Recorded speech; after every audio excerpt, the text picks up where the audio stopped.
So here we are watching the start of the next round of the Prince Albert Challenge Cup, and we have a Dutch crew on the left and we have the University of Bristol on the right fighting it out. And in typical style, the Dutch have gone off with a lot of vim and vigour off the start. It's the Algemene Utrechtse Studenten Royal Regatta, Orca. We'll call them the Dutch crew from Utrecht, and they are feisty out of the start. Yeah, the Prince Albert Challenge Cup has just been delivering race on race in this regatta, hasn't it? It's certainly in bigger rude entry, health. Isn't it, than we've seen before. More than double last year's entry. I know, incredible. And we got a fantastic race yesterday between San Diego and Brooks, which meant that... Still talking about that on the riverbank. Yeah, we will have a different winner at the end of the regatta to what we had last year. So all of these crews know that the Prince Albert is primed for the taking. Yeah, and that changes, you know, that ripple goes through the boat tents that, you know, this is our year to try and seize it.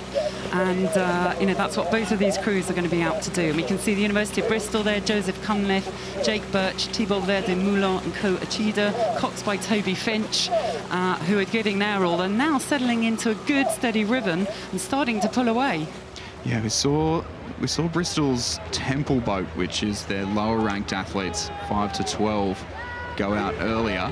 This is their top-ranked boat, and as we join them live, still maybe just in touch or maybe just the tiniest bit of clear water, but these Cox 4s, they are a slow boat, so a percentage change makes a big difference, and a length as we come past Remington Club is certainly well within touching distance.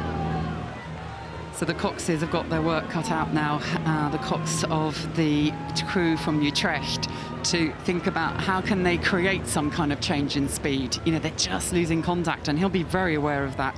Sitting Merit Eredus will be very aware of they're literally just broken. He's not going to want to tell his crew that, but he's going to think, yeah, what can we do at this point? Is it, you know, is it technique?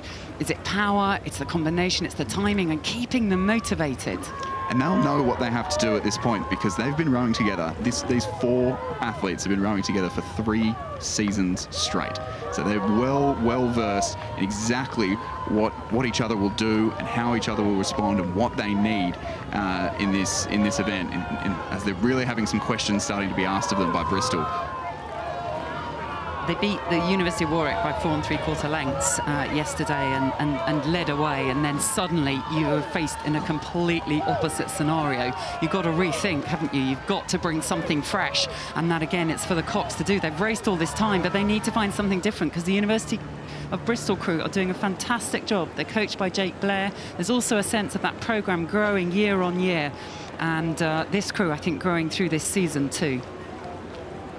Yeah, absolutely. They'll be thrilled with the position that they're finding themselves in, this Bristol crew. They fifth the Bucks Regatta earlier on in the season, and I think if the Dutch crew have just maybe started to make a move, started their push, Bristol have taken it in their stride, really absorbed that, and stepped on to it's almost a boat length of clear water between their stern and the bow of the crew from the Netherlands, this undefeated crew. They've won every 2-kilometre race that they've entered this season, and as they cross the 2-kilometre mark with about 112 metres left to go. Yeah, this isn't a 2-kilometre race, is it? And we see different results here. It feels so different from those 6-lane races, and University of Bristol have just had the upper hand throughout. We see them there. They've got their eyes just keeping a check on what's happening in that Utrecht crew, but they're in control from the University of Bristol. Really strong row, although they've had to keep their eye on that crew from Utrecht, who have fought, really put in the pushes all the way down. So it is a win for the University of Bristol in this Prince Albert Challenge Cup over the crew from Algemene Utrechtse Studenten Royal Regatta Orca.